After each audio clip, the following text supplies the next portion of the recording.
there, I hope everyone is well today. Lapora here, and today we're going to talk about 7 ways that the enemy uses distraction, but several ways, even more than 7, that the enemy can use distraction in your life to distract you from fulfilling your purpose and getting what you need to get done.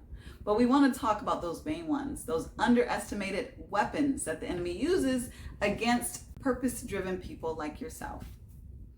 So let's first of all look at what distraction is. Distraction is not always loud. It's not always obvious the way that we would expect it to be, but sometimes it shows up looking like an opportunity, looking a little sweet. God told us, the devil comes like an angel of light. So distraction might look at like responsibility. It might look like you feeling guilty about something that you thought you were supposed to do. And what it does is it pulls our energy, it pulls our focus away from the main thing that we're supposed to be focused on. And distraction truly is one of the most powerful tools that the enemy can use, because if he cannot destroy you, he will distract you. And we know distractions can delay where we're going, where we're headed. If you're driving, we can get distracted sometimes, right, by the smell of cotton candy or caramel apples, and we pull over, and next thing you know, it takes us far longer to get to the destiny. That's how distractions work. So the first way that he distracts us is through busyness. We're constantly moving, constantly grinding. I'm very guilty of this sometimes. We're so busy moving and grinding that we're not completing what is most important, and that is those things that are tied to our purpose. We feel productive, but then we realize we're not even producing any fruit. So we call this that Martha spirit, right? Because Martha was all about getting things done. And we love Martha because she was so diligent and hardworking, but sometimes she wasn't aligned where Christ needed her to be.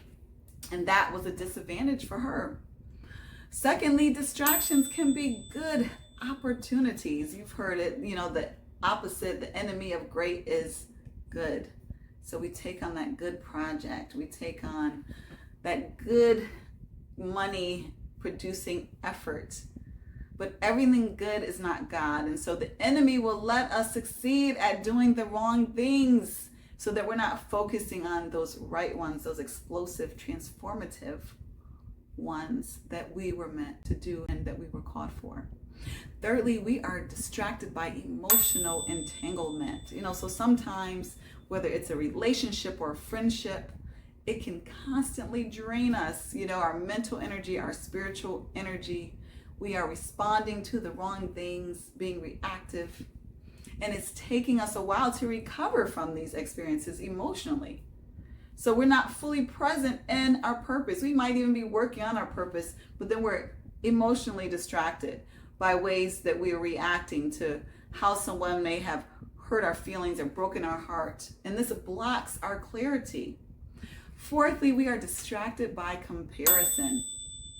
We spend hours scrolling on Instagram or YouTube or Facebook, doubting ourselves in the lane that we're in, wondering, well, should we be in that lane? This person is in that lane. Should we be going at that speed? Because this person is going at that speed. And so instead of executing, you're now observing, and you are missing the call that you're supposed to be on. So you're distracted by the lies of others. Fifthly, you're distracted by offense. And we hinted on this earlier. And that means that you are triggered, you are controlled, your EQ is out of whack because you're busy focused on what somebody said to you or how somebody overlooked you.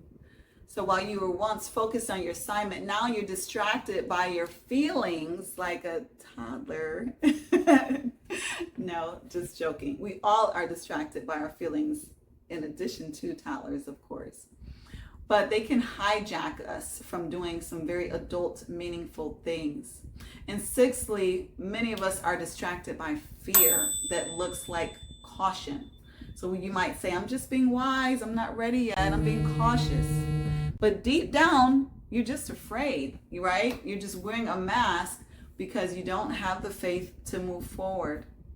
So when God says to move, waiting is disobedience, even when it sounds responsible. It's not just about what we do, it's about when we do it. And number 7, distraction. We can have distraction, very similar to number 6, by unhealed wounds, old trauma, old songs that we keep replaying over and over in our heads. Well, it happened this way before, so it's probably going to happen this way again.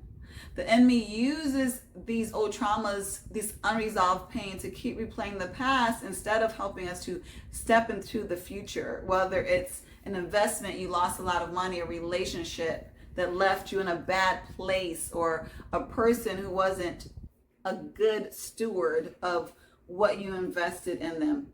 The truth is that all these things can happen, but the fact is, more than likely, they're not going to happen the way you expected them to, and you're going to get better experiences than you did in the past.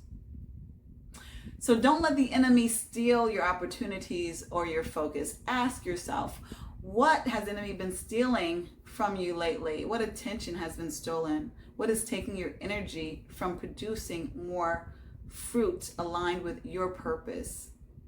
And most importantly, what is God calling you to focus on right now, today, in this moment?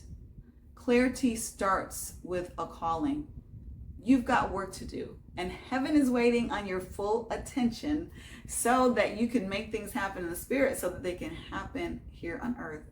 So let's lock in, let's move, let's stop handing over our purpose, handing over our power to distraction.